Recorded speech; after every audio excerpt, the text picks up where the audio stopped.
আজ ফের দিল্লি যাচ্ছেন মুখ্যমন্ত্রী শুভেন্দু অধিকারী। জানা যাচ্ছে এমনটাই, আজ শুভেন্দু অধিকারীর একাধিক কর্মসূচি রয়েছে। আমরা জানি তিনি তারকেশ্বরে যাবেন, তারপরে তার বৈঠক রয়েছে বেশ কিছু, এবং তারপরেই দিল্লির উদ্দেশ্যে রওনা দেবেন মুখ্যমন্ত্রী শুভেন্দু অধিকারী। জানা যাচ্ছে এমনটাই, সূত্র মারফত এমনটাই ইতিমধ্যেই জানতে পারা যাচ্ছে, আজ ফের দিল্লি যাচ্ছেন মুখ্যমন্ত্রী শুভেন্দু অধিকারী।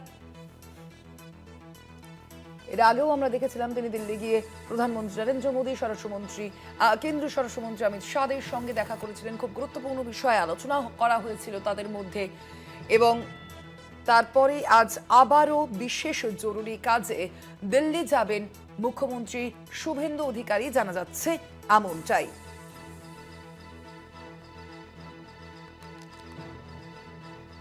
কথা বলবো এ নিয়ে, আমাদের সঙ্গে এই মুহূর্তে রয়েছেন বিশেষ প্রতিনিধি দেবজ্যোতি ঘোষ। দেবজ্যোতি, কি জানতে পারছো এই বিষয়ে? কখন দিল্লির উদ্দেশ্যে রওনা দেবেন শুভেন্দু?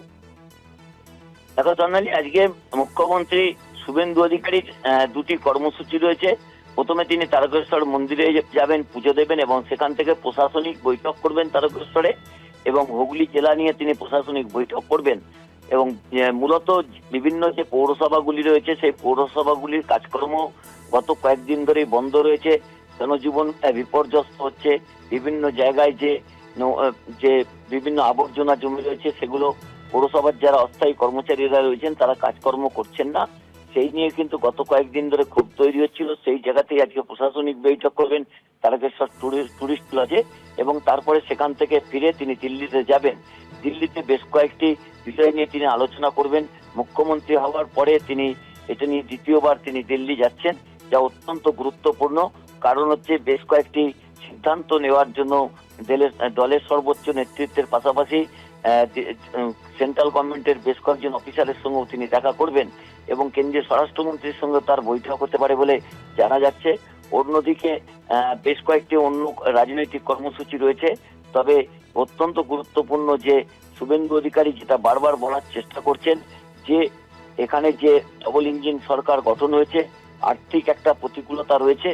সেই জায়গাতে কেন্দ্রীয় সরকার যেভাবে তাদের পাশে দাঁড়িয়েছে এবং ঋণ পরিশোধ থেকে শুরু করে ডিএর যে টাকা পয়সা রয়েছে তা নিয়েই কিন্তু আর্থিক সাহায্য কেন্দ্রের কাছ থেকে আদায় করতে হলে তাকে দিল্লি যেতেই হতো, এবং সেই মতোই কিন্তু তিনি দিল্লি যাচ্ছেন।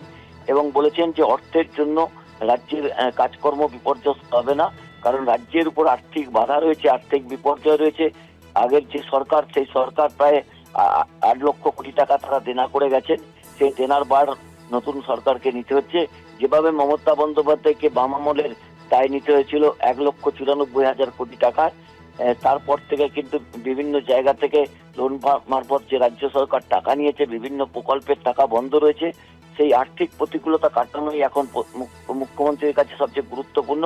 সেই মতোই আজকে প্রশাসনিক বৈঠক সেরে বিকেল 6টা 45 নাগাদ তিনি দিল্লির উদ্দেশ্যে রওনা হবেন।